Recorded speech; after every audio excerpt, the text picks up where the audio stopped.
So I want to do a quick video today on how to troubleshoot a duck. Get your HD out from a long season of storage, you turn it on, it doesn't work. What can you do quickly to check and see where the problem might lie? The first thing to do is test your battery. These are all 6-volt batteries. If you're running a different decoy of ours, like a goose flapper, that's a 12-volt system, it's the same process. So get the battery out. Here's our 6-volt battery. I got a voltmeter. Check what the volts are. In this setup, it's reading 6.6, so I know that's good. Anything over 6, you got a good battery. If the battery wasn't good, then there's one of two issues. Either the charger's bad or the battery's bad. So what I would do is get your charger out and test the charger.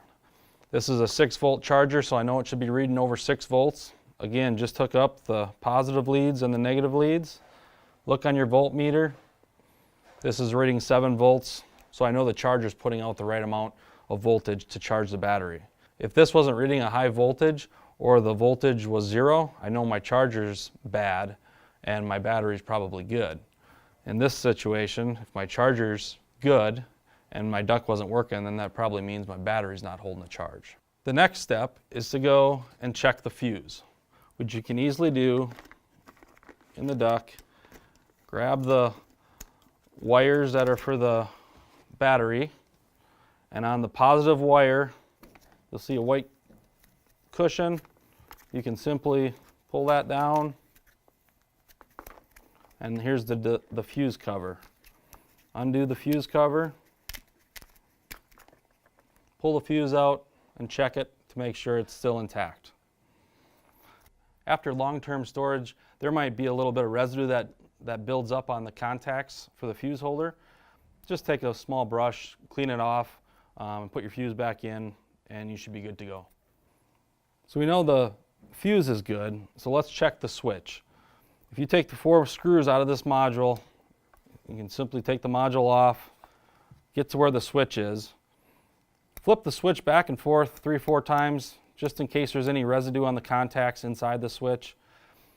By doing this, that might help, and all of a sudden it flips on and you're good to go. But assuming that doesn't happen, when you take this module off, you can get right here to the wires that lead to the switch. And if you unplug these wires, the 2 of them, and literally just touch them together, the motor should turn on with the battery connected. The motor turns on, then you know your switch is bad and we need to replace the switch. Over time, your wing joints may become loose. If they do, simply take this module off. You can reach your wing joint with a small screwdriver. Literally just tighten that screw up and put a dab of Loctite on it, and you should be good to go for a number of years. You've checked your battery, your charger, your switch, your fuse. The last piece that you may have an issue with is if you have a remote receiver in here or even a dummy plug. If something is wrong inside of here, the decoy won't run either. So you can simply pull that dummy plug out, put in a new dummy plug, or if you have a remote receiver in there, put a different remote receiver in it, and then try turning on your decoy again and seeing if it turns on. If it does turn on, then you know the dummy plug or the remote receiver was bad and need to replace accordingly. So to check the motor, if you just spin the motor shaft back and forth, you'll feel if there's a significant amount of resistance, you may have a bad motor. And simply to replace the motor, just remove the 2 screws on each side of the decoy body and the motor will pull right out.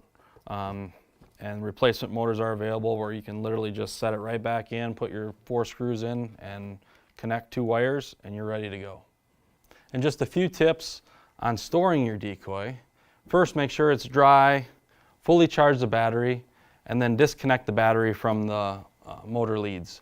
When you store it, make sure you store it in a dry, cool place above freezing, and your decoy should be ready to go the next year.